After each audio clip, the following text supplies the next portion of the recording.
വിരമിക്കുന്ന DGP ഷെയ്ഖ് ദർവേഷ് സാഹിബിന് ഇപ്പോൾ യാത്രയപ്പ് നൽകുകയാണ്, പടിയിറങ്ങുകയാണ് നിലവിലെ DGP. അതിന്റെ തത്സമയ ദൃശ്യങ്ങളിലേക്ക് നമ്മൾ പോകുന്നു. പുതിയ DGP നിയമനം അത് ഉണ്ടായിക്കഴിഞ്ഞു. അതിന് പിന്നാലെ ഇപ്പോൾ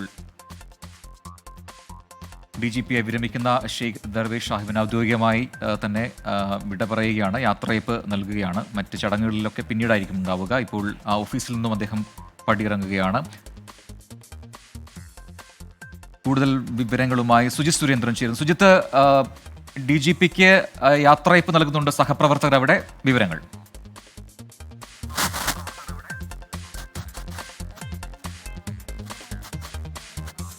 ചടങ്ങുകളോടെയാണ് ഇപ്പോൾ അദ്ദേഹത്തിന് യാത്രയയപ്പ് നൽകുന്നത്. രാവിലെ തിരുവനന്തപുരം SAP പരേഡ് ഗ്രൗണ്ടിൽ പ്രത്യേക പരേഡ് ഉണ്ടായിരുന്നു. അതിനുശേഷം ഇന്ന് അല്പസമയം മുമ്പ് അദ്ദേഹം പോലീസ് ആസ്ഥാനത്ത് സ്മൃതി മണ്ഡപത്തിൽ പുഷ്പചക്രം സമർപ്പിച്ചു. അതിനുശേഷം ഓഫീസിലെത്തി സർക്കാർ ഔദ്യോഗിക ഫയലുകളിലൊക്കെ തന്നെ ഒപ്പുവെച്ചു. ശേഷം ഒരു മണിക്കൂറോളം അതിനുശേഷം എടുത്ത ശേഷം പുറത്തേക്കിറങ്ങിയ അദ്ദേഹത്തെ സഹപ്രവർത്തകരും ഇവിടുത്തെ പോലീസ് ആസ്ഥാനത്തെ ഉദ്യോഗസ്ഥരും ഒക്കെ ചേർന്നുകൊണ്ട് ഒരു പ്രത്യേകം തയ്യാറാക്കിയ വാഹനത്തിലിരുത്തി വടമുപയോഗിച്ച് കെട്ടിവലിക്കുന്ന ഒരു ദൃശ്യങ്ങളാണ്. അങ്ങനെയാണ് ഇവിടുത്തെ ഒരു ചടങ്ങ്, DGPക്ക് യാത്രയപ്പ് നൽകുന്ന ഒരു പ്രത്യേക ചടങ്ങ്. 2023 ജൂൺ 30 മുതൽ 2 വർഷം പൂർത്തിയാക്കിയാണ് ഷെയ്ഖ് ദർവേഷ് സാഹിബ് സർവീസിൽ നിന്നും വിരമിക്കുന്നത്.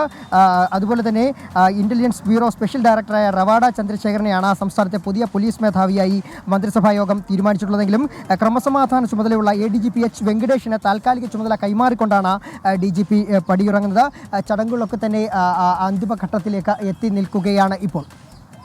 സാദൃശ്യങ്ങളിലേക്ക് കൂടി ഒരിക്കൽ കൂടി പോകുന്നു. ഈ കാണുന്നത് പോലെ ഇത് ഇങ്ങനെയാണ് DGPക്ക് യാത്രയപ്പ് അവിടെ നൽകിയത്. പ്രത്യേക വാഹനത്തിൽ വിരമിക്കുന്ന DGP ഇരുത്തി അതിനെ വടം കെട്ടി ആ വാഹനത്തെ വലിക്കുന്നതാണ്.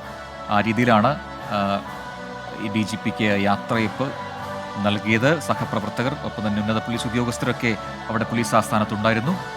അല്പസമയം മുൻപാണ് ആ ചടങ്ങുകൾ അവിടെ പൂർത്തിയായത്.